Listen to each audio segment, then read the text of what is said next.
In this section, we'll focus on the Apache web server. We'll install it, as well as explore its configuration files and discuss its features and become quite intimate with it. Let's open our notes. Here we'll label this section Apache web server. And as its name implies, it features the www web server. It's also more than just a web server, and it's also very pluggable or modular. It supports proxying, amongst many other features, and it is the internet standard www or HTTP web server. Now let's set up some tasks, including the first, which is to install Apache 2.2x. This is a version included with Redhat Enterprise 5. We'll use yum to install it. Now Redhat Enterprise Linux implements Apache as the package name httpd *rpm, as opposed to Apache 2 found in other distributions such as Debian or SUSE Linux. However, the version is identical, the major version 2.2. So with that said, we're going to install it on our remote Red Hat system. We'll SSH as root to Linux CBT Serv-4. This should prompt us momentarily for connectivity.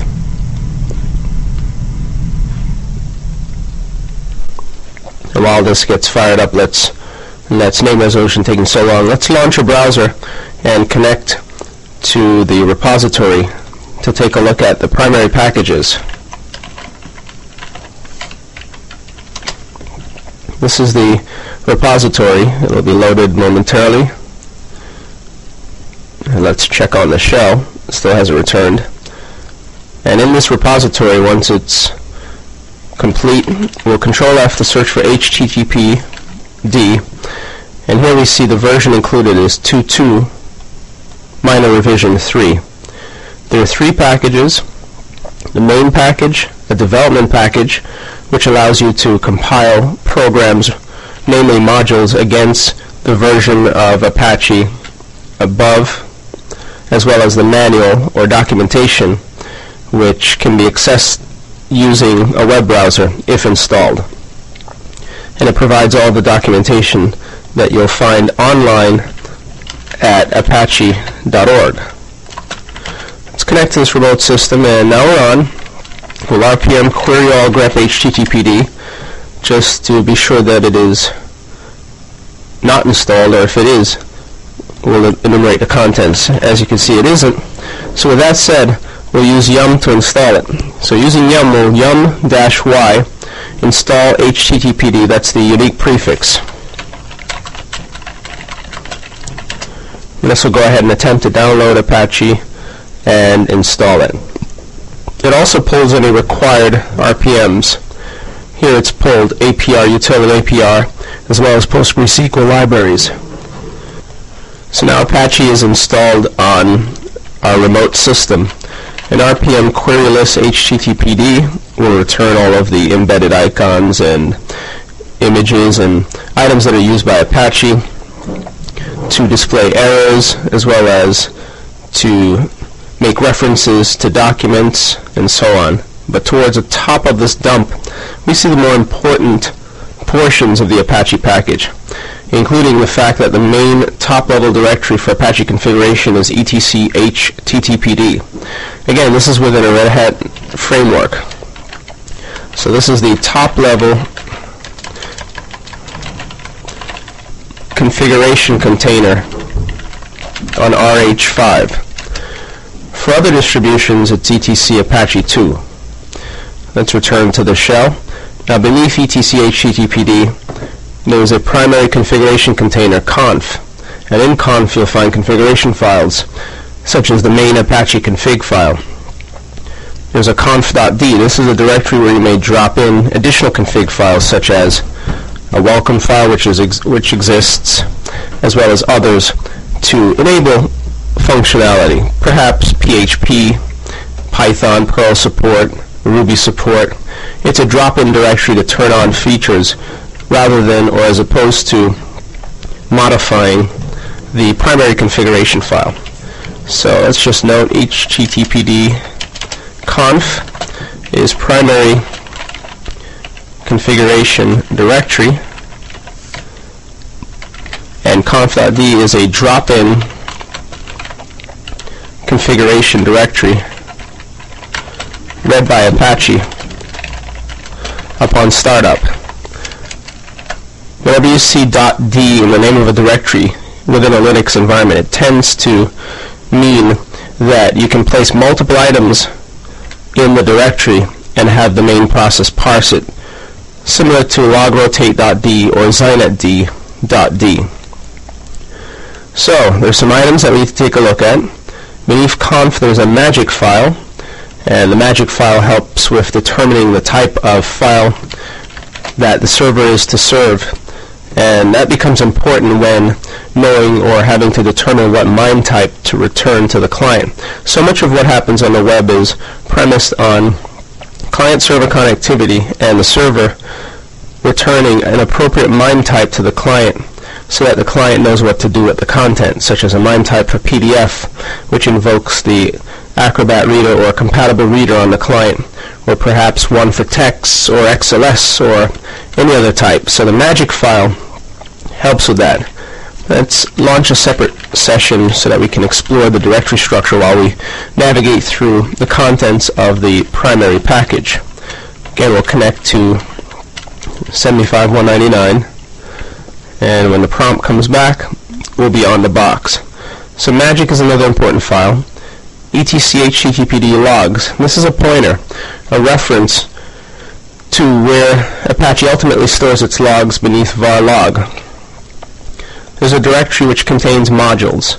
Again, Apache is modular. It supports added capabilities, added functionality by way of modules. So there may be a module for authentication versus proxying, or one which automatically formats a directory structure so it appears to be an FTP layout, and many others. Let's navigate to that httpd directory. So here's the structure. Logs points to var log httpd. In here, when you start Apache for the first time, default log files will be created. Again, on other distros you might find the default log directory to be var log Apache 2.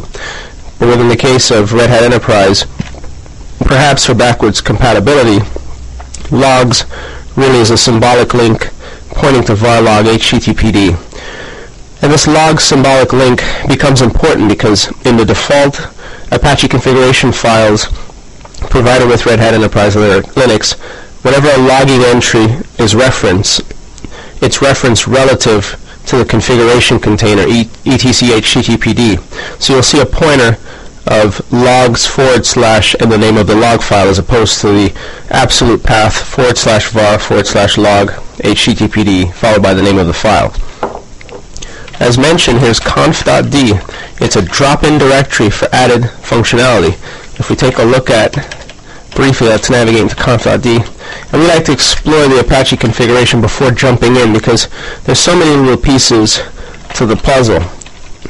There's a README file, and it tells you that it holds Apache specific module specific config files. So if you provide PHP support or Perl or some other type of support, you'll find a conf file in here. We see one for welcome named welcome, and if you take a look, it tells you it enables the default welcome page if there is no default index page.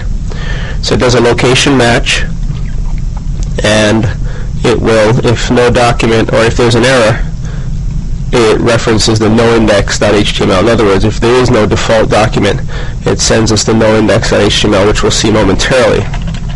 And there's a proxy _AJP, which allows Apache to proxy requests to servers such as Tomcat and others. Just some additional support. That's not important at this stage. Let's navigate back to the top level container and continue exploration. So, conf is where the bulk of the action takes place. In here you find two files. It's very simple. The magic file, when you execute file magic, you'll see that it believes it to be a text file. In it there are strings that pertain to the common types of files downloaded by web clients, such as audio, PDFs, video, text, and other types. All those types are referenced from this roughly 13,000 byte file. And then there's the main httpd.conf file.